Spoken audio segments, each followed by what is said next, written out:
Welcome to the Conversation Lab. I'm Don Schaefer. If democracy begins in conversation, then we need to nurture a culture where ordinary people like us routinely talk about those things that help us understand each other, whether it's about climate, race, religion, gender, or politics. When we're trying to make sense of our city and the world we live in, every question comes with a set of assumptions about the nature of ourselves and our place in a larger world. The Conversation Lab provides a safe place to talk about some of those things. This program is produced by CFRO-FM in Vancouver. It's available on air and online on various platforms, and we appreciate the help of Vancouver's community groups. Today we're having a conversation with Rod Santiago. Rod is the Executive Director of Archway Community Services. Registered in 1969, Archway Community Services is a nonprofit, multi-service, multi-funded, community-based social service agency. The agency was previously known as Abbotsford Community Services. Rod's been the Executive Director of Archway since 2010. He has over 30 years of experience in senior-level leadership roles in the not-for-profit sector. Good morning, Rod. Let me see if my microphone's working. There we go. Hi, Don. How are you today? I'm excellent. It's nice to see you.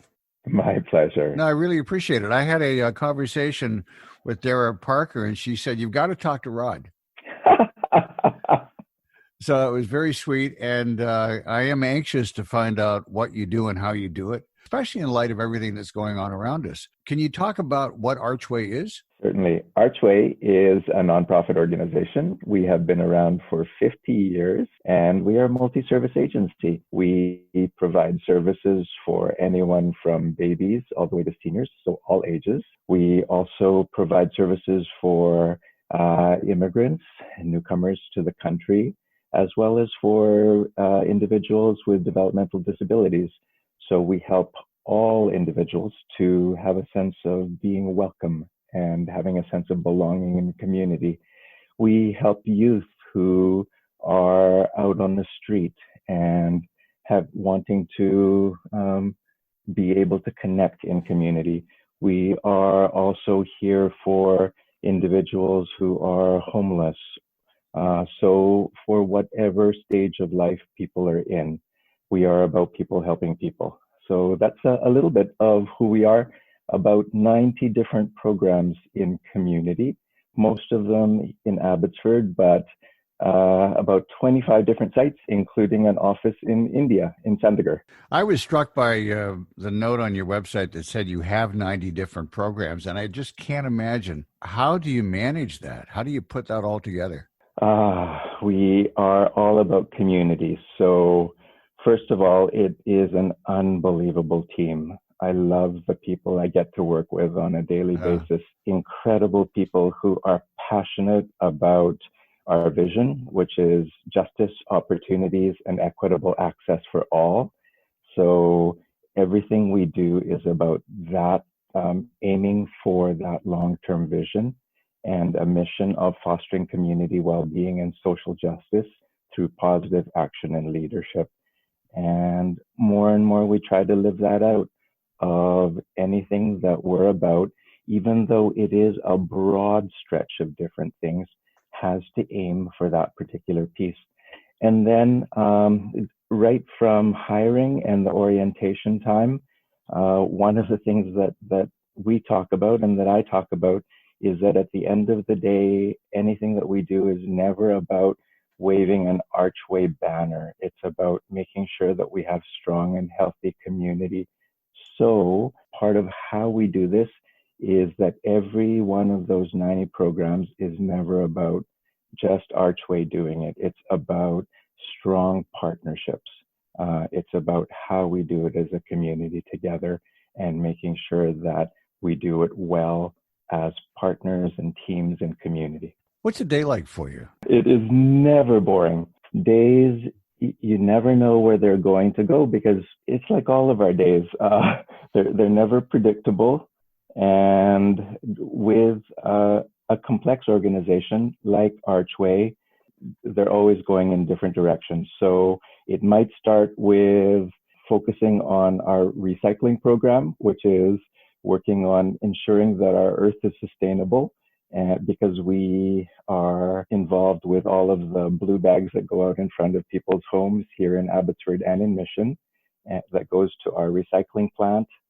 And through that particular initiative, we are also able to have 50 staff who many are hard to employ and are able to have full-time positions, which ensure that they have a sense of support and structure and dignity in their lives.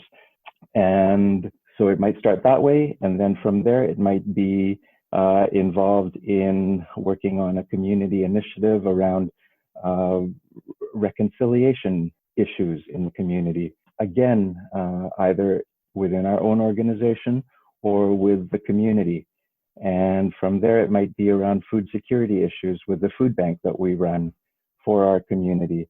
And then who knows from there. So you're busy. So it is fun, and it is an opportunity to actually make a difference in terms of what our community can look like and what's our part in being able to make sure that what our community looks like tomorrow and what it looks like 5 years from now can be better than what it is. If I'm not mistaken, I think you have about 30 years of experience in the not-for-profit sector. I'm curious what called you to this line of work. Good question. When I was about 8 years old, I wanted to be a dentist. And the reason I wanted to be a dentist was because I wanted to make tons of money. And that was my trajectory until I went to UBC. So single track mind. And then when I went to UBC, my eyes were opened a little bit, and a lot. And I saw that there were a whole bunch of other jobs and career opportunities, and particularly ones in the social service sector, ones that dealt with people that fascinated me. And I had just turned 17. And then the other thing that I started to do, and no particular reason, I started going to the downtown east side on Friday nights or Saturday nights and just hanging out with individuals and asking questions, and just out of curiosity, meeting individuals and finding out what brought them there and who they were, and wanting to know their stories. And I think that that's something that opened my mind, and that's something that I would encourage each one of us to do is to just be a bit more curious and to ask questions, and particularly in a time like this with what's going on south of the border to us with George Floyd, and not so south of the border, the things that are going on even here, is to just be a bit more curious and to be asking more questions, and to be expanding our own learning of what we know and what we don't know, and see where that might lead us to perhaps learn a bit more and see if we can grow as individuals through those kinds of things. So that's what kind of changed the trajectory for me, and what led me to a completely different course of life, and led me to a fascinating journey of realizing that I wanted to be involved in people. How were you impacted by COVID-19? It was a huge shift for our agency. Like everyone else, we are a social service agency, and we have been deemed an emergency, an essential service. But at the time, we didn't know what would be happening. We wanted to make sure for the 40,000 some odd individuals who access our services that we wanted our doors to stay open. And we worked really hard to make that happen. And so for some of our services, that was an obvious thing. We provide some residential services. So we have Hearthstone Place, which is a place for a low barrier housing initiative. And so for sure, that has to happen. We run the food bank. And so for that, we went, okay, people cannot come in and be able to pick the food that they're going to do. So how do we instantly change the way we do things? And our team was just excited about figuring out how do we do this. And so they made it happen that, okay, rather than people coming in, we are going to our staff, our volunteers, and we have over 1,000 volunteers that are part of the food bank. So they figured out, okay, this is going to be drive-through and walk-through. And they changed that. And then they said the weather's going to be turning very quickly. So let's find a lot of umbrellas to make this work for our guests. Because we want, one of our premises is dignity. And we want to make sure that the guests who are coming are going to be respected through this process. And then we had 12 different satellite sites. And so how do we make this work for our 12 satellite sites and our partners throughout the community? And then with regards to the food bank, that also, we were just blown away by community, by the response of United Way and Van City and Vancouver Foundation and Abbotsford Community Foundation and Raymond James's Canada Foundation, and by the community in terms of their response immediately when COVID hit, of their generosity to be able to support the way the food bank provides food to the community. We also run something called the Starfish Pack program, which is food to kids who receive food during the school time, but go hungry over the weekend. And so with school closure, how do we make sure that kids still get food, not just during the weekend, but then throughout the week? And whereas we normally give out 300 starfish packs, then we've increased that to 500 starfish packs during this period of time.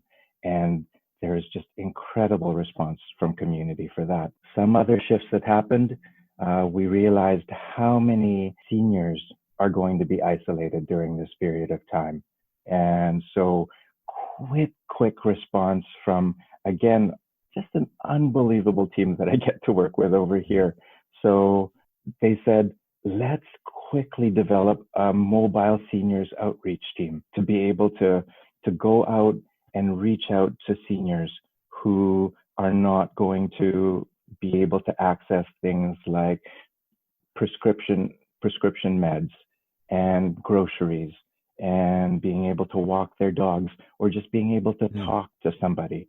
And so again, with those partners that I've mentioned in community who responded with, because we run the Meals on Wheels, we were able to do those kinds of things for seniors in community. And then over time, we also did things like, how do we do virtual outreach, whether it's counseling or for our youth? We run the Foundry here with about 15 different partners in community. Wow. So then with our Foundry Central team that we work with, we got the green light from provincial to be able to do mental health virtual for youth, not just in our various Foundry sites throughout the province, but a provincial Foundry outreach so that all youth can do one phone call number and be able to access mental health supports for any youth 12 to 24 years old in this province. So yeah, all kinds of different approaches. We do curbside delivery for families young moms who need emergency food or diapers and things like that for their kids. So yeah, all kinds of what are the needs out there and what are the things that we can do to be able to respond to it. You know, we hear that adversity brings out the best and worst in people.